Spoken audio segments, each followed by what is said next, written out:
Les salut à travers un homme commissionnaire. Si vous avez un prédicateur, vous avez un pasteur qui a divisé une église d'autrui, je le dis tout haut, un vrai ministère ne sort pas dans la division. Est-ce que vous comprenez ce que je vais vous dire? Dieu vient juste pour ses enfants. On ne vous trompe pas. Dieu n'est pas pour tout le monde. Et il y a les gens qui sont condamnés à être perdus. Même s'ils vont faire quoi? Condamnés à être perdus.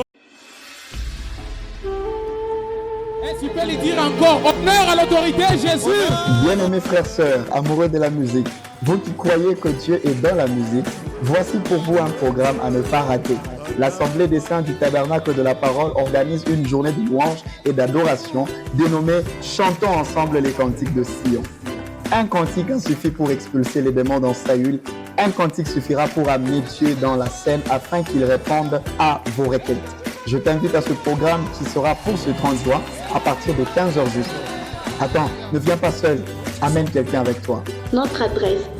Nous sommes sur la rue des Artisans au numéro 35 dans la commune de Castille. Caribou-San.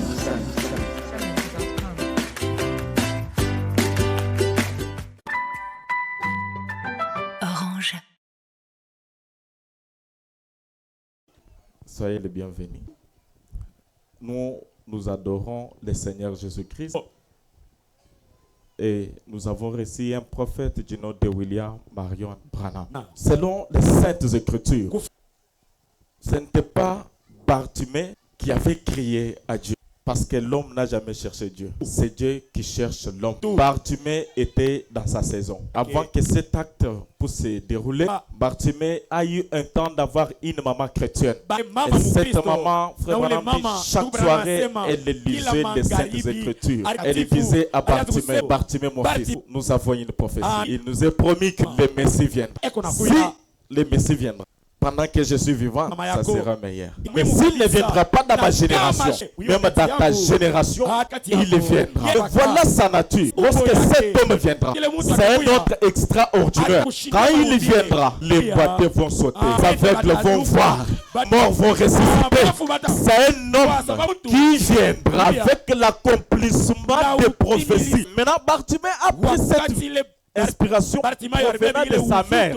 Maintenant, écoutez, Jésus, au lieu de répondre à Bartimée selon ce que Bartimée lui avait dit, comme on a toujours dit,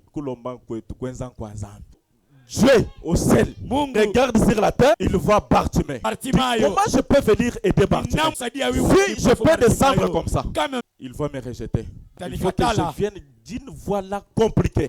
Jésus est venu à travers une jeune fille appelée la sœur Marie. Le grand Dieu, c'est lui qui a créé le ciel et la terre. Au lieu d'envoyer la guérison à partir du ciel pour la terre, il dit non, je vais venir à travers un homme. Ce soir, pour être aidé, il faut croire à un homme. Et cet homme-là, c'est celui qui te parle. Alléluia. C'est ça. Frère Branham dit, ce qui était la honte pour Marie, c'était une gloire pour l'humanité. Marie est tombée enceinte. Elle a marché avec cette grossesse-là 9 mois. Avec ça, partout où elle arrivait, voilà cette fille qui était là-bas. Pendant qu'elle autre partait pour puiser de l'eau, et quand elle partait, quitte là. Qui est ton mari? Je ne connais pas. Comment tu as eu la grossesse? Je ne sais pas. Mais je sais que le Saint-Esprit m'avait dit. Ah, nous ne croyons pas au Saint-Esprit. Nous, c'est seulement la parole. La parole sans l'Esprit est morte. Dans la Bible, il y a l'Ancien Testament, il y a le Nouveau Testament. Mais au milieu de la Bible, il y a un homme. Mais pour aller là-bas, comme un aigle, il faut faire ça. Est-ce que vous comprenez? Un jour, aujourd'hui on va consacrer des enfants. Je pars aussi avec mon enfant. Marie entre dans les temples. Toutes les femmes qui étaient là. Toi, ici, pour faire quoi? Nous ne pouvons pas accepter que ton enfant il est légitime soit consacré avec nos enfants. Elles sont sorties. Marie est restée avec la honte. Tous les sacrificateurs ordonnés sont sortis. Marie est restée avec la honte. Frère Branham a dit, dans les temples, il y avait un sacrificateur non ordonné. kubwa. Qui était Siméon? Un prédicateur non ordonné. La profondeur appelle la profondeur. La révélation me dit que pendant que Marie avait cet enfant est enveloppé par les étincelles.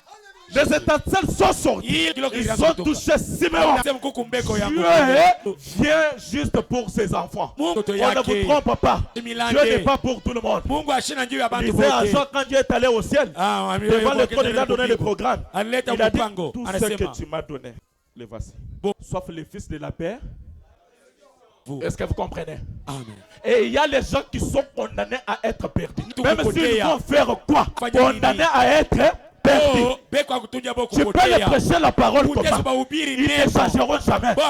Et il y a les gens qui sont condamnés à être sauvés. Maintenant, Siméon qui avait la promesse, là où il était aveugle, il ne voyait même pas. Il dit non, il y a la présence d'un être surnaturel. Le Branham a dit, comme Siméon était l'aigle, il n'a pas regardé Jésus avec les 5 sens. Il a activé le 6e sens. Si vous avez le Saint-Esprit, vous avez 6 sens. Siméon, il a commencé à dire, où est cet enfant? Qui est Siméon? L'homme que le Saint-Esprit avait dit, tu ne mourras pas.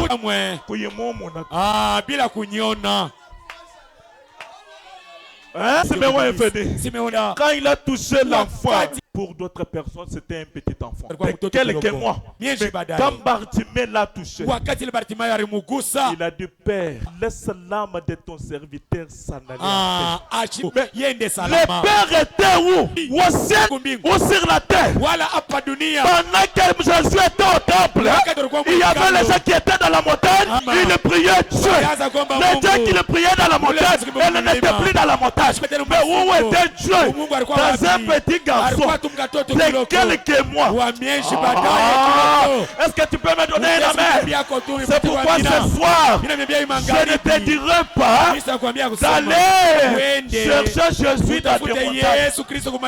Mais ce soir, c'est seulement si tu es la semence et je prends la chose, je te donne et tu pars après. Le salut vient à travers un homme commissionné. Si vous avez un prédicateur, vous avez un pasteur qui a divisé une église d'autrui, je le dis tout haut, un vrai ministère ne sort pas dans la division. Est-ce que vous comprenez ce que je vais vous dire? Surtout vous, soyez prudents avec le choix que vous faites sur les pasteurs. Soyez prudents. Mais comment on doit découvrir que nous sommes dans les vrais ou dans les faux? Tel que je suis, je ne serai jamais sauvé parce que je prêche la parole. Ou je suis en train de discerner. Non, je serai sauvé lorsqu'on trouvera la vie de la parole à moi. Est-ce qu'il y a les aigles ce soir?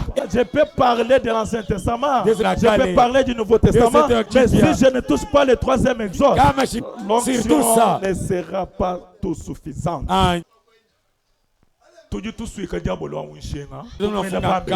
Combien pécheurs vous pouvez être? Combien de fois vous avez essayé de vous repentir? Combien de fois vous avez essayé de faire ce qui est bien, vous avez échoué? Il y a toujours de l'espoir pour vous tant que Dieu frappe à votre cœur. Peu importe à combien d'églises vous avez adhéré, combien de fautes vous avez commises, combien de fanatisme ou combien de ceci et cela, il y a toujours de l'espoir tant que Dieu frappe à la porte.